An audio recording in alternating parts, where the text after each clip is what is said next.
I'm going to treat this very much like an unveiling ceremony. As you can see, there's a marker that's been placed here, which is really a replica of the marker that existed in the Netherlands.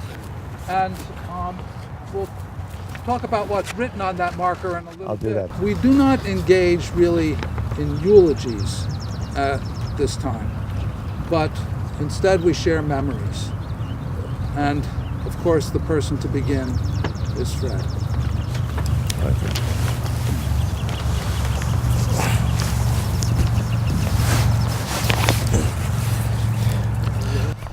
It's kind of scary to be the person to be the one that gives this grand group of friends and family the feeling of they knowing really my mother, when I, in fact, I'm not sure if I knew her fully either. I was only 8 years old when she passed away, and Dory, who lies here next to us, was 9. But I've prepared some words here that I'm hoping will start the process, and I think there are a number of you here who either have known, we have one other person, Doriana, and actually Diana too, who have actually seen and known my mother, but maybe not in memory, just Doriana might from memory. So I want to thank all of you for being here today to honor the memory of my mother. I want to address what to many of you is a surprising development. There is no open grave for the reinterment of my mother's remains because of a last-minute requirement by the Dutch rabbinate that the remains had to be interred within 24 hours of their arrival in the USA, which turned out to be a week ago Friday. When the Dutch rabbinate heard that we had planned a delay for reinterment, they told us they would not permit the start of the disinterment unless we promised to reinter within 24 hours.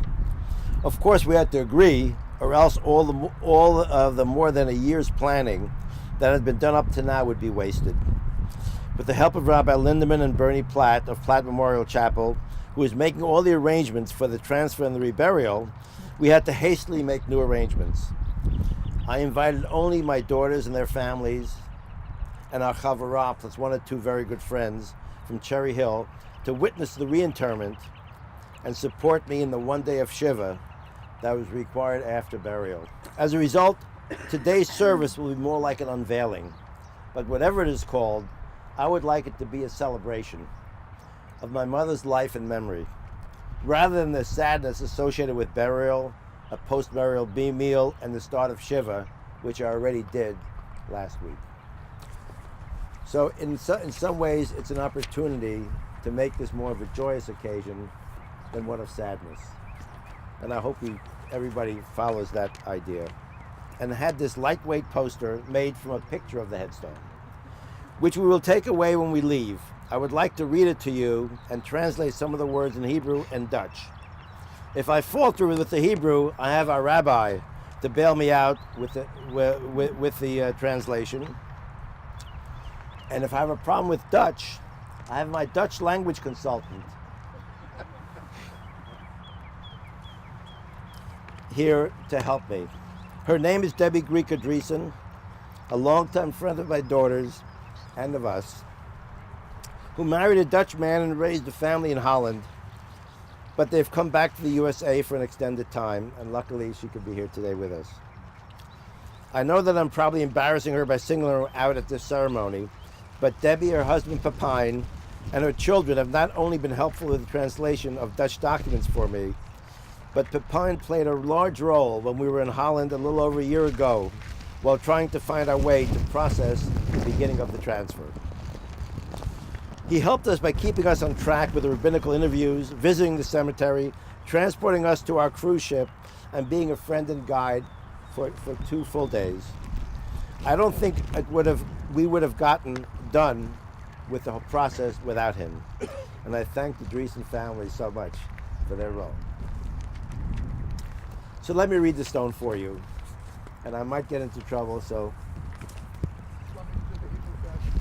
All right, I thought I could manage, but I think it's a good idea that you do it. I won't stumble with it then. you have this little sign here is a sign for an abbreviation, and this is Pei Tet, which is Po Tmun. Here is interred or buried. The Mem is an abbreviation for Marat, which is a formal title, Mrs. In Hebrew. Kaya Clara Kurz Aleha Hashalom, the abbreviation which follows. Bat Reb Mr. Abraham Yosef Biberstein, Zichrono Levracha, may his memory be for a blessing. Niftara, she passed away on Bet Adar, the second day of Adar Bet, the second Adar. Tashaz, which is the Hebrew for the year 1946. And then an abbreviation, Taf Nun Sadi Bet Hey, Tehei Nishmata Tzrura B'Tzrura Chayim. May her soul be bound up in the bond of life. After I decided that I would not transfer the headstone to the United States because there was no thing, I could not do anything with it with respect to the grave, the Dutch rabbinical authorities, who were also concerned about treating the headstone with respect, of course, as I was, they decided to bury it in the same grave from which my mother's remains were just removed. Therefore, it will be a grave that can never be used again. And I'm not sure why that pleases me, but somehow it does. Numerous people have asked me what motivated me to undertake the project now, or even at all. The idea of transferring our mother's grave to this country has been part of Dory's and my intention for many years. Most of you know that Dory and I arrived in this country in 1946 when she was 10 and I was 9. Dory and I have visited our mother's grave many times over the 50 or so years since we've been old enough to travel on our own. Each time we did so, we left with a heavy heart, knowing that it would be a long time before we would be able to again visit. So we would discuss the idea of transferring the grave to this country, but we really didn't know how to go about it. We didn't have a family plot, and anyway, we could always do it at some later time. Of course, we never really said that part, but the lack of urgency each time we talked about it showed clearly that this was part of our thinking. That all changed when Dory's remission from her breast cancer ended after 18 years, and her symptoms and serious treatment started again. Sensing what lay ahead for her, she spoke to me about purchasing a family plot with at least 4 graves, one for her, 2 for Rachel and me, and 1 for someone to be named later. We know. So now that we had a place, we again spoke seriously about moving the grave. Unfortunately, Dory's time to be part of this plan ran out by now more than 10 years ago, and the burden to make that decision fell on me alone. I call it a burden because we were never sure that it was correct to disturb our mother's peaceful repose of 50, 60, and 70 years, with the upheaval that this process naturally entails. In fact, the rabbis in Holland were also very doubtful that they should allow it, and it took a long time for the Bet Din to make that decision, but eventually they made an exception, which were one of the exact words. I thought it was reluctantly, but they made an exception to permit it on the basis of reuniting the family. We had a family plot, and one member was already interred, with others reserved for ourselves. So the process could get started now that we had permission. While that ruling happened at the end of July 2016, the request to allow the grave to be moved occurred 3 months before that, in April of 2016, when Rachel and I planned a river cruise called Tulips and Windmills that started from Amsterdam. And it has taken this long to carry it out to today. Notwithstanding the ambiguous result of my experience of viewing the coffin, I have a feeling of extreme relief and satisfaction, even happiness if that's possible after burial of a loved one, by having accomplished a task that I have wished to do for so many years, even though I had much ambivalence and doubt whether it should be done at all. But now I'm sure I did the right thing, not only for my own benefit and fulfillment, but also by filling a void for all the generations that will come after me and view this area. So after reviewing what I wrote in preparing for this day, I realized that I spoke about the process and some of the problems I encountered, how I felt about getting this accomplished, but I have not mentioned the Holocaust, which caused the premature death of both my mother and my father. And I have not spoken about the wonderful qualities and intuition of my mother had to allow us to survive our imprisonment in Bergen-Belsen and in other places. The heroism of my mother is always the underlying theme, which whenever I talk to schools and adult audiences about my Holocaust experiences. However, I'm going to save that discussion for you for the luncheon if I have time. When other people may also want to tell you what they know about my mother. Hi everybody. For those of you who were here last week, I'm feeling much better. For those of you who are not here, you should know I was struck by an incredible migraine that caused me to barely be able to stand up here and speak. And already standing up here and speaking is difficult for me, but with a migraine, I'm not sure how I actually did it. But I'm told what I said was coherent. I don't recall it very well, but I'm going to try to repackage that a little bit for a wider audience, since the audience that was there last week was really just our immediate family and some very close friends. So for a wider audience of more family, and family who knows Clara Bieberstein-Kurz, I thought it would be more appropriate to expand my message a little bit. So here goes. Clara Bieberstein-Kurz, the matriarch of our family. I never met my grandmother, Clara Bieberstein-Kurz, but I have learned a lot about her from hearing Daddy's and Dory's story of survival. Her story is a life-affirming record of her spirit and hope in the face of cruelty and danger. As I have told my children, and as I said last week when we were all here together, to Andrew, to Nicole, to Jason, to Aaron, to Melina, and to Sam, you are really lucky. Hopefully you have inherited all these wonderful qualities that Clara had. Resilience, determination, intelligence, love for family, courage, and the word I love to use, grit.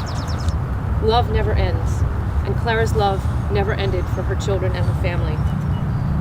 Even if you didn't inherit the qualities that Clara had, that I've identified a few moments ago, one can use Clara's life and her story of survival to inspire you, like it inspires me, and I hope will inspire our children. What is Clara's legacy? None of us really knew her, so we really have to think about what does she leave behind? What is her legacy? What does her life mean to all of us? Clara's legacy. This family. Clara's legacy is her family. Clara's survival and her ability to enable Daddy and Dory to survive enabled this family to survive. As a result, Natalie and Sharon and me, we're here. We are first-generation survivors, and our children, collectively, Jason, Aaron, Melina, Sam, Nicole, and Andrew, you are second-generation survivors. You are here because of Clara.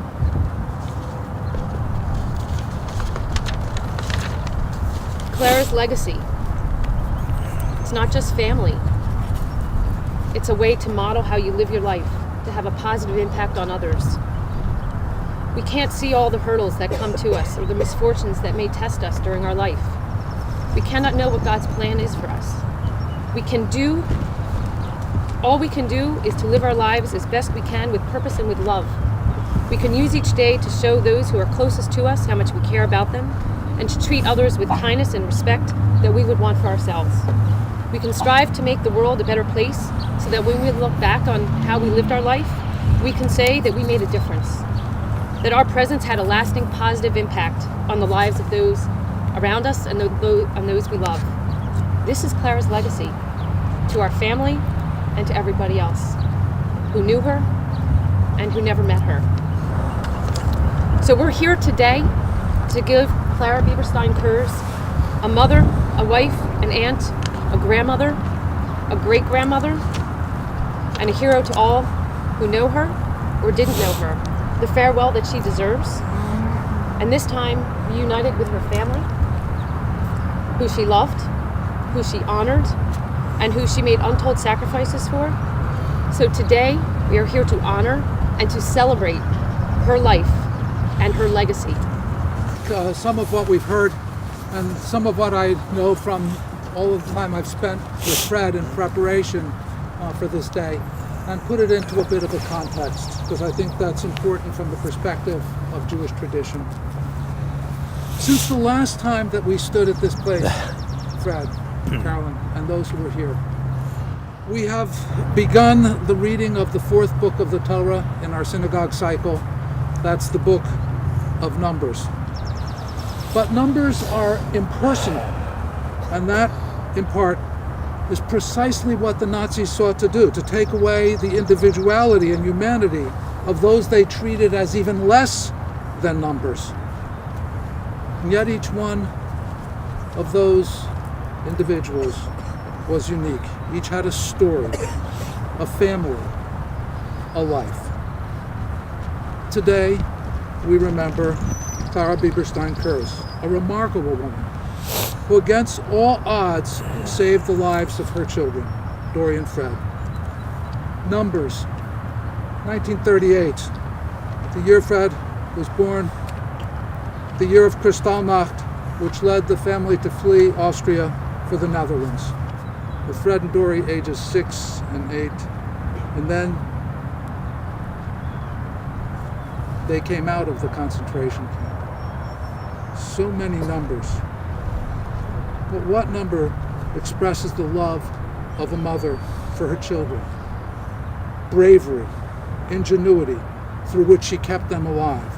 What's the numerical value that does justice to a mother making sure that her children had as much as possible to eat, even when it meant taking from her own meager rations? What is the numerical formula for survival? And how do you calculate the loss that Dory and Fred must have felt when their mother succumbed to the illness that took her from them only 6 months after the return to Amsterdam? And so we come here today to honor her memory, to stand with Fred, who has brought her remains to a resting place of dignity among family. And here, her grandchildren and great-grandchildren will come to honor her with their visits. But even more, you will honor her with the way you live and the memories you preserve and the stories you tell and retell.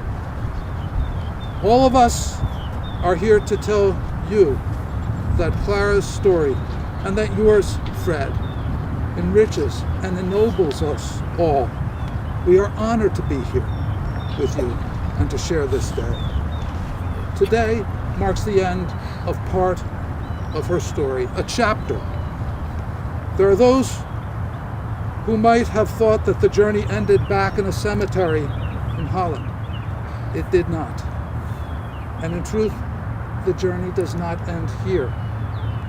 Her life journey continued with her children, with the children she saved, and it continues in their children and grandchildren. And you will continue to carry her with you on your life's journeys. She will live in your hearts and in your deeds. And there will be generations to come. And through them, the story and the journey will continue for days and years beyond number. It is part of a promise made to an eternal people by the God of eternity. We rise for final prayer.